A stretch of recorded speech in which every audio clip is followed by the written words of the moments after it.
The first drop of wine hit the paper at exactly 3:42 in the afternoon. My sister, Lauren, didn't spill it. She poured it.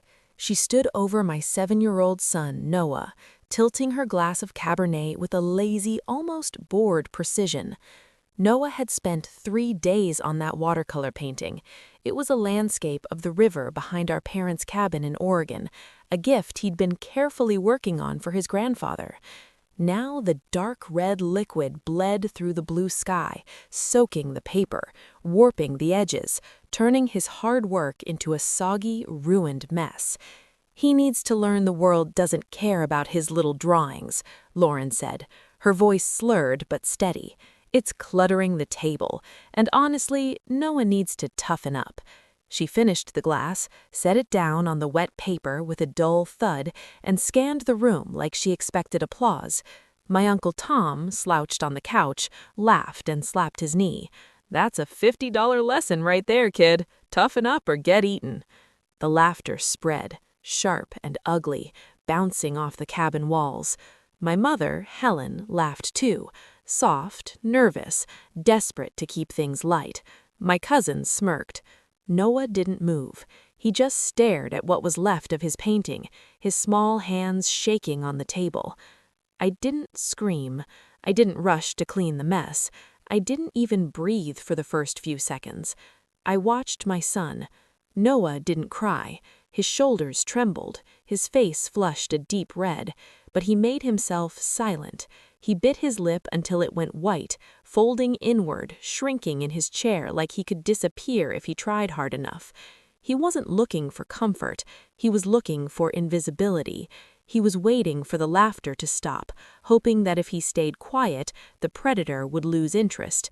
And in that moment, I saw it. I saw the invisible chain tightening around his neck, the same chain I had worn for 30 years.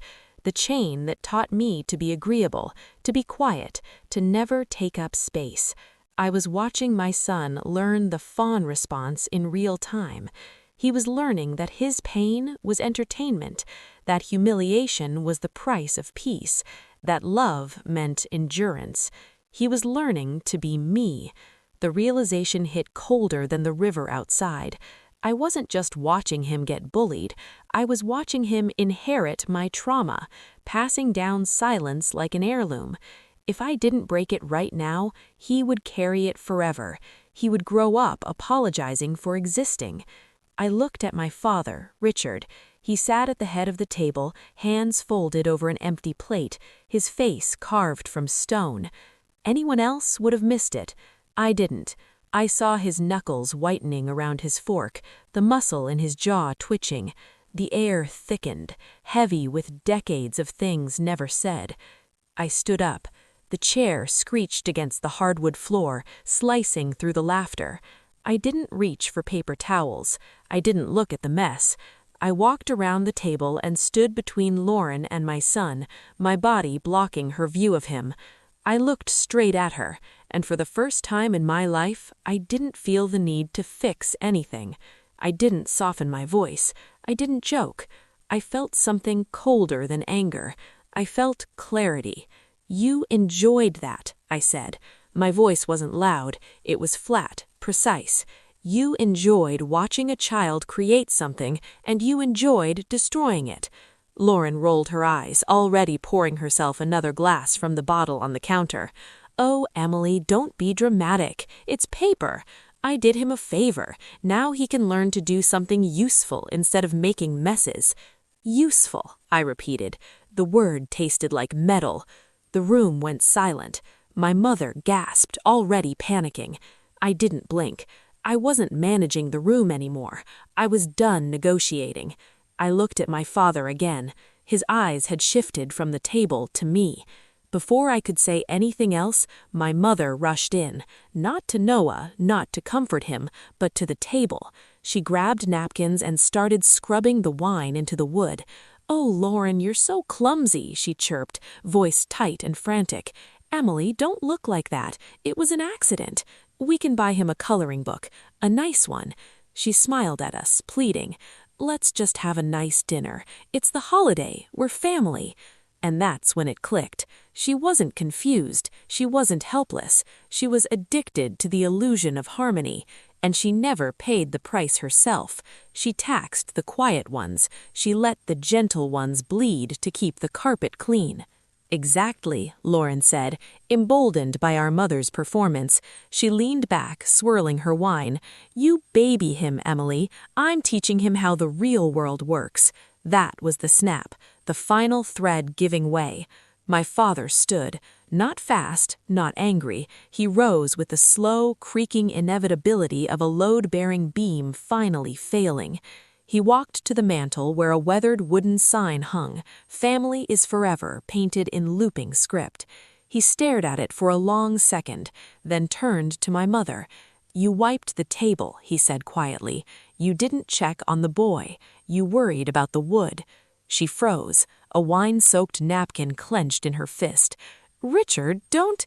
I'm just trying to... You're trying to keep the peace, but there is no peace. There is only silence, and I am done paying for it. He looked down at his left hand and twisted his wedding ring. 42 years it had been there, sunk into the flesh. He walked to the sink, pumped soap onto his knuckle, and worked the ring loose. It was painful to watch. He grimaced, pulling until it slid free with a wet pop. He returned to the table and held his ring over the wine pooling into Noah's ruined painting. Then he dropped it.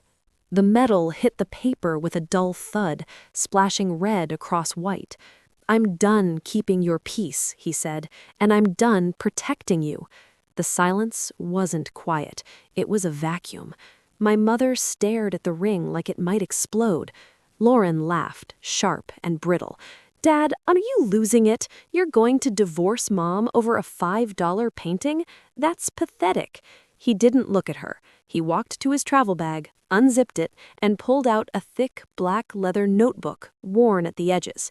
He set it on the table. I've been a civil engineer for 40 years, he said evenly. I track stress fractures. I find cracks before buildings collapse. I document failures. He opened the book. Neat columns of dates and figures filled the pages.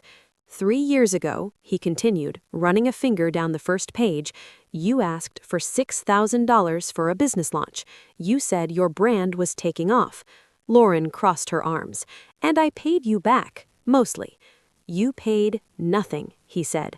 So I started tracking everything, every emergency, every grocery run, every home repair that never happened. He turned the notebook toward the table.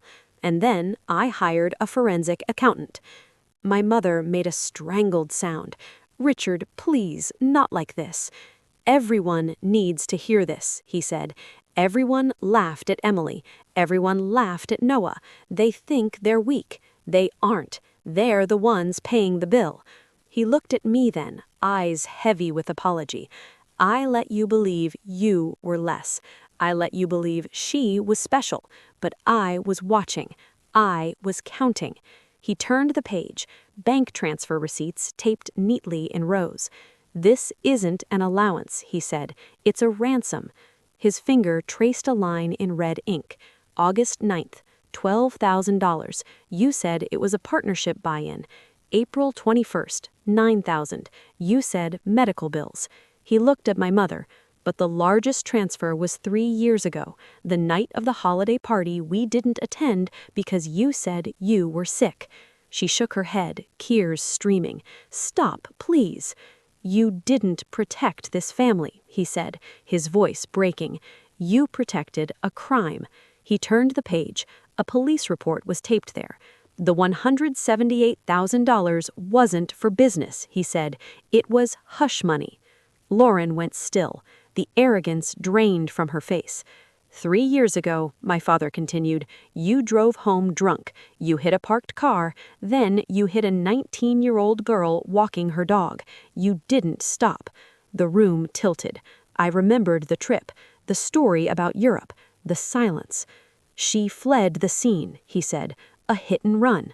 Susan collapsed into herself, sobbing into her hands, her body rocking. "You took our retirement," my father said, his voice shaking now. $178,000. You paid a lawyer to bury it. You paid the girl's family to keep it out of court. You paid a body shop to fix the car off the books. You told me it was a parking dispute. You told me it was handled.